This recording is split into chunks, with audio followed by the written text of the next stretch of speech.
Bharatiya Janata party में मैं इसके प्रारंभिक दिनों से ही रहा। पार्टी के वरिष्ठतम नेता श्रीमान अटल बिहारी वाजपेयी, राजमाता जी सिंधिया, लाल कृष्ण जी आडवाणी, सुषमा स्वराज, सुंदर सिंह भंडारी जैसे बड़े नेताओं के साथ मैंने काम किया है। मैं अटल जी को फॉलो करता था। वो भारत माता को क्या रूप देते थे, कैसा उसका वर्णन करते थे। वो कहते थे कि भारत कोई जमीन का टुकड़ा नहीं है, ये जीता जागता राष्ट्र पुरुष है। इस देश के संबंध में वो वर्णन करते थे, कवि थे, कंकर कंकर शंकर है और बिंदु बिंदु गंगा जल है। अटल बिहारी वाजपेयी हमेशा मुझे आगे बढ़ाते थे और उनके स्पीच को मैं फॉलो करता था। यहाँ से आगे बढ़ते हुए हम बहुत सारी बातों को उनसे ग्रहण करके भारतीय जनता पार्टी में हम रहे। अटल जी जब प्रधानमंत्री थे तो उन्होंने पूरे देश में 3 बड़े जो राज्य थे उनको उन्होंने 2-2 भागों में बांटा। हमारा छत्तीसगढ़ पहले अविभाजित मध्य प्रदेश में था, उन्होंने उसको एक दूसरा राज्य बना करके छत्तीसगढ़ बनाया, बिहार को झारखंड बनाया और उत्तर प्रदेश को उत्तराखंड। और इस तरह से उन्होंने प्रगति और उसकी आगे बढ़ने की भावना को आगे बढ़ाया। मैं ऐसा मानता हूं कि जैसे ही छत्तीसगढ़ बना, भारतीय जनता पार्टी मेजॉरिटी में नहीं थी। हम लोग अलग आए 2000 में और कांग्रेस मेजॉरिटी में थी, इसलिए अजीत जोगी कांग्रेस पार्टी के नेता बने, वो मुख्यमंत्री बनाए गए। मुझे माननीय अभी के प्रधानमंत्री जी ने यहाँ आकर के नेता प्रतिपक्ष बनाया और हम लोग सब काम में लग गए। परिणाम ये हुआ कि अजीत जोगी से पूरी लड़ाई शुरू हो गई और सरकार बनाने के लिए मैंने सड़क पर लगातार संघर्ष किया, हाथ पांव तुड़वाए। छत्तीसगढ़ जब बना तो हम पूरी ताकत में लग गए कि यहाँ भारतीय जनता पार्टी की सरकार कैसे बनाई जाए। अजीत जोगी के साथ लड़ाई हुआ, मुझे टिकट मरवाही में दे दिया गया। मैंने कहा कि मरवाही से मैं चुनाव नहीं जीतूंगा, लेकिन प्रदेश को जिता दूंगा, पार्टी को जिता दूंगा और मैं तपकरा से खुद जीत के आऊँगा, यहाँ नहीं जीत सकता। लेकिन यहाँ भी षड्यंत्र पूर्वक मुझे मरवाही में तो लड़ाया गया, लेकिन तपकरा की टिकट काट दी गई। अजीत जोगी के साथ जब मेरा संघर्ष शुरू हुआ, मैं उसके विरुद्ध आंदोलन नगर घड़ी चौक में प्रारंभ किया था। बहुत सारे लोग थे और वहाँ पर बेरहमी से लाठीचार्ज हुआ, मेरे पर भी और सब पर। दाहिने पैर का घुटना टूट गया और 166 लोग घायल हो गए। उसके बाद में मैं प्लास्टर बांध करके पूरे प्रदेश का दौरा किया और इस दौरे के कारण अजीत जोगी हिल गए और परिणाम ये हुआ कि जैसे चुनाव का समय आते गया, हम बहुत तेजी से पार्टी को ऊपर ले आए।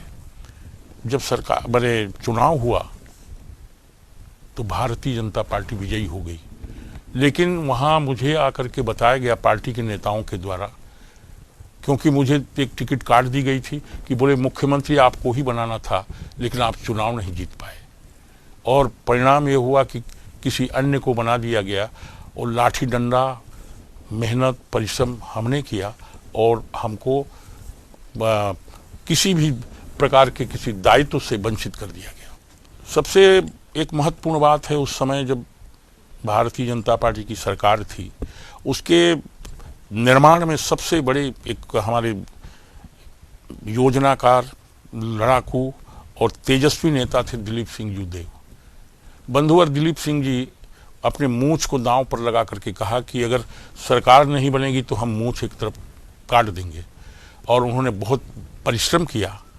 लेकिन सबसे दुर्भाग्यपूर्ण बात ये थी कि दिलीप सिंह जी को नीचा दिखाने के लिए अपने ही गवर्नमेंट में तरह तरह के षड्यंत्र हुए। जसपुर में 5, 7, 10 लाल बत्ती मार दिया गया। जब वो एक कार्यक्रम में थे और खुड़िया दीवान उनके साथ में बैठे हुए थे, उनको पुलिस ने जबरदस्ती घसीट करके ला करके वो अपने गाड़ी में डाल दिया।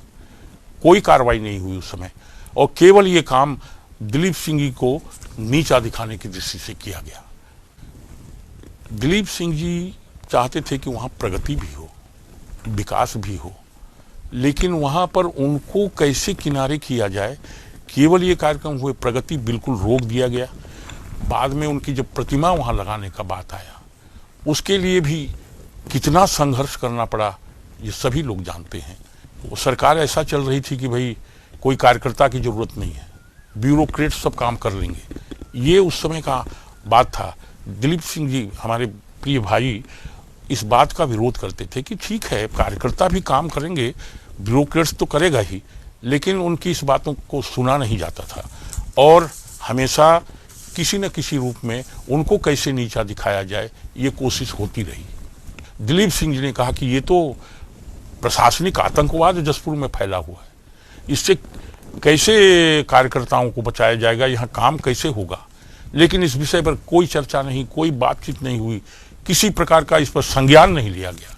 आज जब एक घटना हुई थी गेंद सिंह के ऊपर, कम से कम उसमें 2 पुलिस वाले सस्पेंड हुए, एक एसडीओपी निलंबित हो गया और वहाँ पर कुछ हालांकि धरने वरने कुछ कर रहे हैं उसके विरुद्ध में, वो विफल हो गया है, लेकिन कुछ तो हुआ। आने वाले समय में जब चुनाव हुआ तो दिलीप सिंह जी को नीचा दिखाने की दृष्टि से पोस्टर बैनर से उनका फोटो नाम सब गायब कर दिया गया। कार्यकर्ताओं ने जब विरोध किया कि ऐसे कैसे हो सकता है कि जसपुर में इतना बड़ा चुनाव हो रहा है और माननीय दिलीप सिंह जी का फोटो नाम कुछ भी नहीं है, तब दूसरा मैंने पोस्टर और बैनर बनवाया गया। ब्यूरोक्रेट्स जिस तरह से हावी हो रहा था, कार्यकर्ता किनारे हो गए थे, इसका विरोध करता था कि भाई यहाँ पर कार्यकर्ताओं की भी सुनी जानी चाहिए, उनके हिसाब से भी काम होना चाहिए, ब्यूरोक्रेट्स तो करें ही। तो इस बात को मैं कहूँ नहीं, ऐसा करके हमेशा छत्तीसगढ़ से मुझे बाहर रखा जाता था ताकि हम इन सारी बातों को कह न पाएँ, देख न पाएँ और वो मनमानी करते रहें। मैं जनजाति आदिवासी समाज के होने के कारण बहुत सारी समस्याओं को लेकर के उस समय भी हमारे समाज के लोग आते थे, आज भी आते हैं।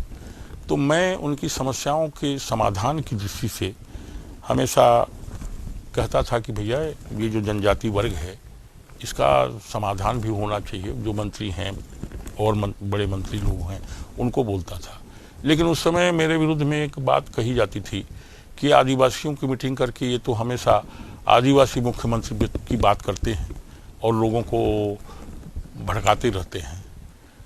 मैंने कहा कि ठीक है, मुझे कभी पत्रकार पूछते थे तो बोलता था कि ये आदिवासी स्टेट है, आदिवासी मुख्यमंत्री हो तो बहुत अच्छी बात है, लेकिन ये निर्णय करने का काम केंद्रीय नेतृत्व का है, केंद्रीय संगठन का है, ये भी बात करता था। अभी ये स्थिति हो गई है, भारतीय जनता पार्टी के जो कार्यकर्ता हैं, मैं बहुत पुराने समय से पार्टी में काम कर रहा हूँ, इसको आगे बढ़ाने के लिए, खड़ा करने के लिए बहुत सारे लोग जुड़े हुए हैं। उनके बहुत सारे फोटो भी मेरे साथ में शायद हों। मुझे जानकारी मिली है कि वो लोग अब उनको ऐसा भयाक्रांत कर दिया गया है, वो भयभीत हो गए हैं कि कोई फोटो वोटो है तो उसको भाई कोई मैंने किसी ऑनलाइन या किसी उसमें डालना नहीं है जिससे कोई देख सके। भयभीत हो गए हैं और उनको ऐसा भयभीत कर दिया गया है कि अगर डॉक्टर नंद कुमार साय के साथ जिसका फोटो होगा वो पार्टी से शायद बाहर भी हो सकता है। इस तरह से करके जिस पार्टी को मैंने बहुत लंबे समय तक अटल बिहारी वाजपेयी से लेकर अब तक निरंतर उसको मजबूत करने में लगा रहा, लेकिन अब ऐसा हो गया है कि मेरे साथ कोई दिख जाए, मेरा फोटो किसी के प्रति लगा हुआ हो, मैं बताना नहीं चाहता। एक व्यक्ति ने कहा कि भैया वो जो फोटो तुम डालने वाले थे उसको डालना मत, उसमें साई जी का साथ है। ऐसे हमारे कार्यकर्ता भयभीत हो गए हैं, ये अत्यंत दुर्भाग्यपूर्ण बात है। इसीलिए मुझे लगता है कि ऐसी स्थिति अगर बनी हुई है तो इस पार्टी से अब हट जाना ही सबसे बेहतर होगा और मैंने सोचा है कि इस पार्टी से अब मैं इस्तीफा देता हूँ। मैं बहुत भयभीत, भयाक्रांत और एक तरह से व्यथित हूँ। जिस पार्टी को मैंने अटल जी से लेकर के अभी तक लगातार मजबूत करने की कोशिश की, वो उनके कार्यकर्ता भी दुखी कर दिए गए हैं कि मेरे फोटो के साथ वो कहीं दिख न जाए, मेरे साथ नहीं दिख जाए।